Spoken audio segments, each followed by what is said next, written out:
Bismillahirrahmanirrahim. Assalamu alaikum. I hope you're all well wherever you are, and thank you for tuning in and listening to this rather short set of reflections today from me. So something very interesting happened yesterday. As you know, I've been holding some interviews with Eram Saeed, who's a transformational coach, and she's got quite an established presence on social media. I will include the links to the full talk and the excerpts for you.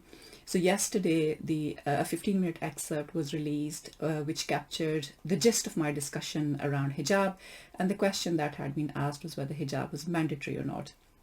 To which I gave my explanation and said that in my understanding, I don't believe that the hijab is mandatory or obligatory. We do not find evidence of the weight that we require to consider it obligatory. And I explained my understanding of the surahs in the Quran, which the verses in the Quran that relate with women's dress. As you know, I have detailed videos on my channel about those. But it then unleashed this kind of violent storm yesterday. And as of just now, I think that on her Facebook page, we received just under 300 comments. And on the YouTube video, we received about 100 comments. It's really interesting. I've been doing a little bit of maths because I like maths. So I've been doing some percentages. So 5 to 6 comments were appreciative out of about 380. 10 comments were misogynistic or abusive. One was toxic, where a male commentator had undertaken the act of invasion of privacy and then taken a photo from my Facebook page and used that to make his point. These 11 comments, which were either misogynistic or toxic, were from men with Muslim names, so I'm assuming Muslim men. One comment was ageist. And then 4 to 5 comments, which were the most hateful and judgmental, quite bizarrely came from women who themselves did not wear the hijab. So I wonder if they were very conflicted about believing that this is mandatory and obligatory, but not quite being able to follow it through. And I wonder if some of that internal conflict came out in these really vitriolic comments. Anyway, in a summary then, out of these 380 comments, 360 were for women. That's 95%. 95% of the comments, which were full of hatred and vitriol and negativity, were from Muslim women. Now, this is a really interesting phenomenon, and we see that whenever progressive or reformist scholars talk about Islam, especially when women try to exercise their agency as believers and engage in the creation of Islamic knowledge, engage in interpreting the Quran and the Sunnah and the Hadith, that Muslim women are the first ones to resist that. And there are reasons for that, which inshallah I will pick up in a future video when I discuss how patriarchy can be internalized and how disempowerment and oppression over a long period of time makes us lose our sense of self, makes us lose a sense of our own strengths and qualities. So Muslim women have had 1400 years of being told that they're evil, that they're inferior, that they're deficient, that they're temptation, that they make men sin, that their job is to stay in the house and not be visible in public spaces. So we've had 1400 years of a very patriarchal discourse. And of course, over the last 30 years, it's been turbocharged by Salafism. Salafism is a turbocharged version of a patriarchal understanding of Islam. So I think that's really battered women down. And what has happened then in response to my video, where 2 women who don't wear the hijab are having a discussion about the hijab and are concluding that there isn't solid enough evidence in the canonical sources of Islam to conclude that it's mandatory. And this is just my understanding. I'm not a mufti, I'm not giving a fatwa, I'm just sharing my understanding. This storm, as I said, has been unleashed, and 95% of comments are from Muslim women. And actually, I'm speaking on their behalf, trying to create agency for them, not on their behalf, but for them, trying to create agency for them, trying to create some space for empowerment, but they're the most resistant to it. Now, the kind of comments that came in, and I'm going to keep referring to notes if that's okay. One very common comment was, stop misguiding. Stop misguiding other women. This is very clear. This is obligatory. Stop misguiding. Another comment was, you are manipulating the Quran to serve your own selfish ends. Another one was, you are leading people astray. This was quite common. Another one was, why should we listen to two women who are not covering their hair? So it's interesting that when we take knowledge from someone, we don't look at the quality of the knowledge or the quality of the argument, but we actually look at their appearance and decide on the basis of their appearance that we're going to just shut down and not listen to them. That is a really interesting phenomenon. Then somebody also said that what I was saying was something new when it's not. Many other scholars have said it, and many male scholars have said this actually. And to be honest, I think the reaction would have been a bit more muted if a male scholar had said the same thing.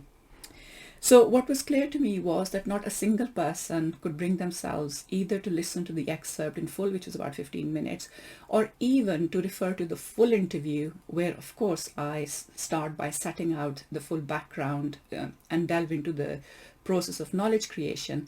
And in that long interview, I also say to Eram that I myself was a hijabi for 10 years. So my positionality on doing the hijab and not doing the hijab are equally well informed because I've done both things.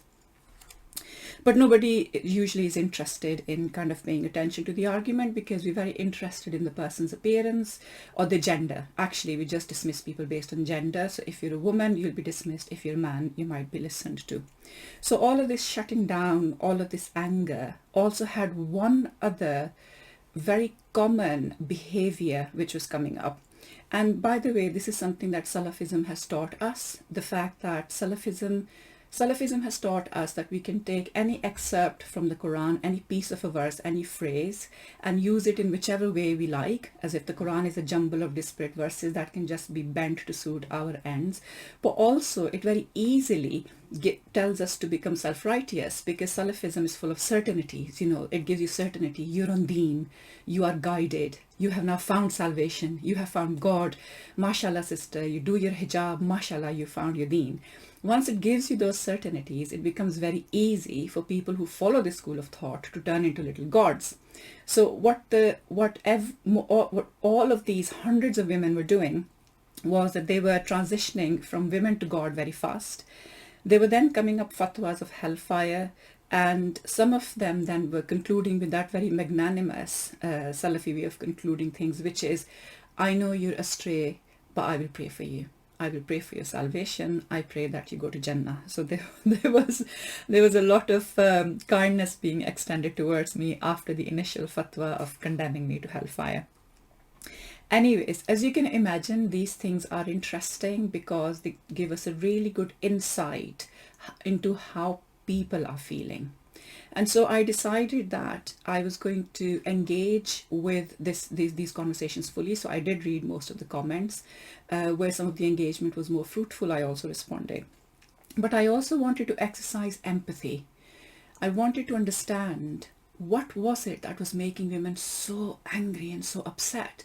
Surely some kind of certainty had been disturbed, some worldview had been disturbed, people had been taken out of their comfort zone. And that was quite, the emotion, kind of the tension in that space was really palpable. And I wanted to understand, and I still want to, and I am going to empathize with the women who were becoming so upset. So I thought about, why is it that Muslim women have become so touchy about the hijab and become so obsessed with it? And I think the reason for that, this is my feeling, but it's also based on some factual evidence, in the sense that I've had conversations now over the last 3 or 4 weeks, particularly since my work has been put on a more popular platform and more people have been in touch, women particularly have been in touch. And almost all of them have said, Sitara, I feel worthless as a believer. There are so many rules and regulations and restrictions on being a woman that I can never be myself. And I don't know how to connect to God. And I just feel that I'm unworthy. No matter what I do, I will always be guilty in the sight of God, and I will never be good enough. There's a lot of upset that Muslim women are carrying. And one of the reasons why women are carrying this upset is because, as I said, for 1400 years, we have had a dominant patriarchal tradition in Islamic studies. That tradition has demeaned women, it has disempowered women, it has kept us away from knowledge creation. So all the knowledge was created by men for men. That is kind of the trajectory of Islamic studies so far. And it is only now that through the internet and other platforms that knowledge has become more democratized, which means more voices are available, we can hear more voices, more perspectives about Islam and its foundational sources. But also, for the first time in the history of Islam, after nearly 1500 years, Muslim women are actively involved in the process of knowledge creation. This, of course, threatens the power dynamic, and we get huge amounts of reaction. But we have to think about how women are feeling. As a woman, as a Muslim woman myself, I have gone through this phase that I can never be good enough. My faith will never be good enough. Whatever I do is not of the same value in Allah's eyes. I'm naqisul aql, my intellect is deficient, my deen, my religion is deficient, that I have been created subhuman, that in the order of creation I'm not as good as a man, that men have degree of superiority. I have also heard all of these patriarchal narratives. And it's taken me a long time to gradually believe in my own agency and the strength of my own connection with Allah, to then approach the Quran, approach the Hadith, approach the Sunnah, and start trying to understand it for myself. And it's that knowledge that I share. But it is an incredibly difficult journey, and it really tests us, because I've been sat here thinking as well, is it good enough what I'm doing? Is this what Allah demands from me? Will He forgive me if I stop wearing the hijab? I've had all of those questions. But I also have privilege. The privilege I have is that I live in a Western country. I have access to magnificent libraries. I have a very supportive family structure. I have financial security. And so I can use that privilege to gain my agency. And I appreciate that there are very many women who don't have that privilege.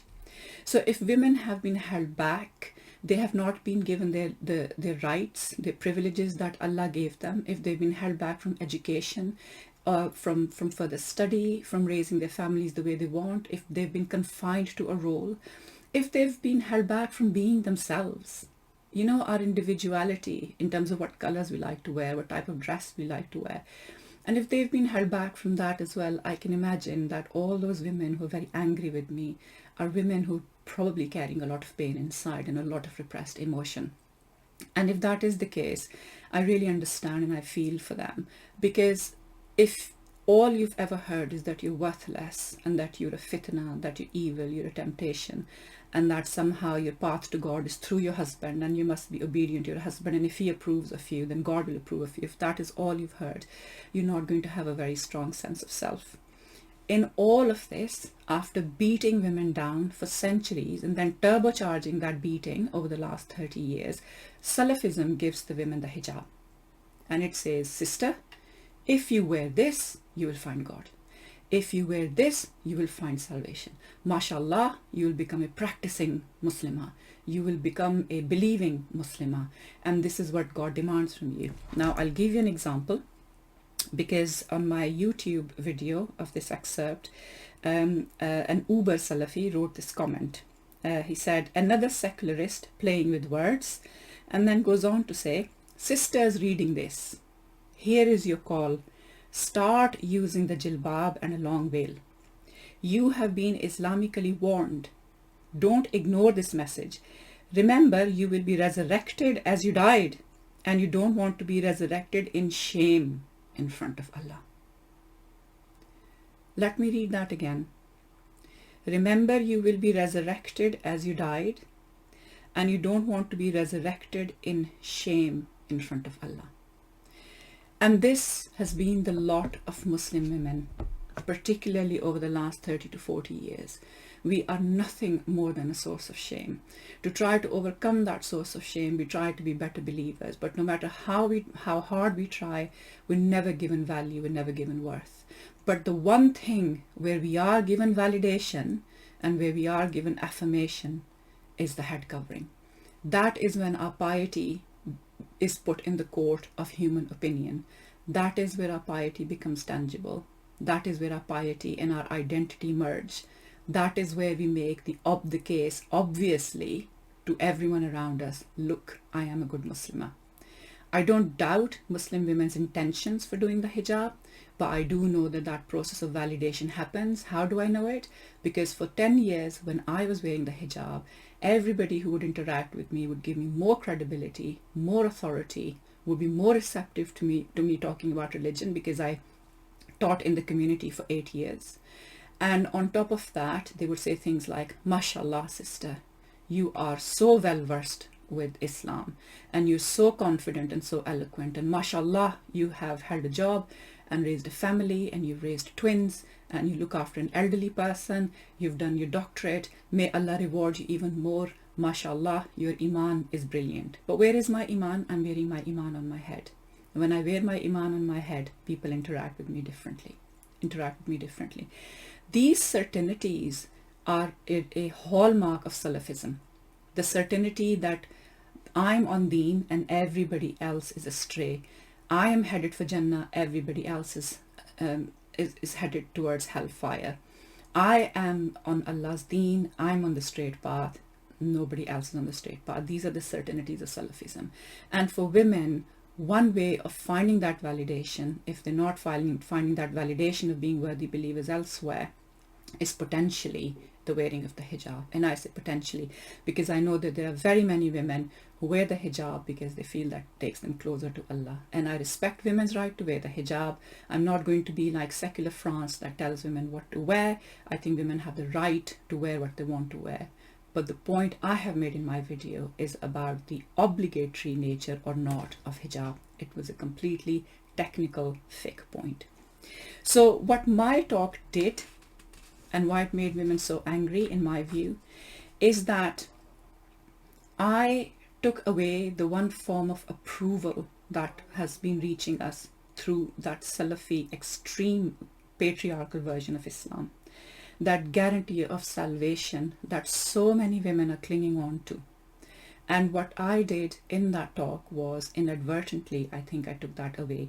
And I feel that that is what led to all of the vitriol, all of the hatred. And then those same women who say that they wear the hijab and they're modest believers and they believe in God could not exercise compassion towards me. To see men play to this, if you want to see men in full form, we can look at what Dr. Zakir Naik is doing in his trip to Pakistan at the moment. Look at how he's treating people, his general arrogance and his general rude behavior, but also his certainties about who's destined to Jannah and who's destined to hell. So in effect, what I've done is, here was this still pond, and I cast a rock into the pond, and the ripples were unbearable. All of the certainties certainly vanished.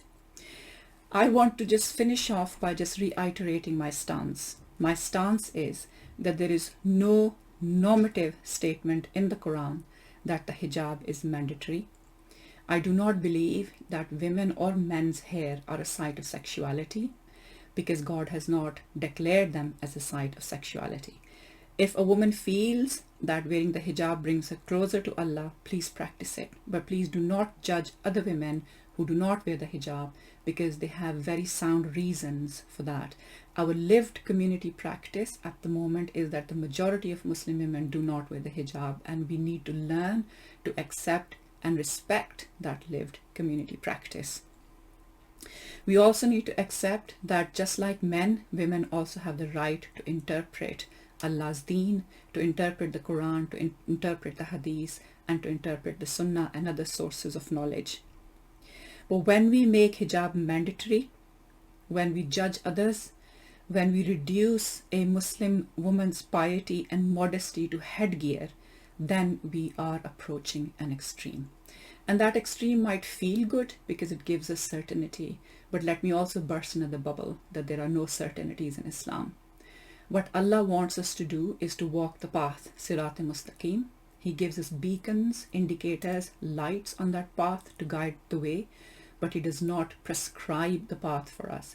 People will take a different path, but it is the striving and the genuineness of our quest that determines how Allah will judge us at the end of on Judgment Day.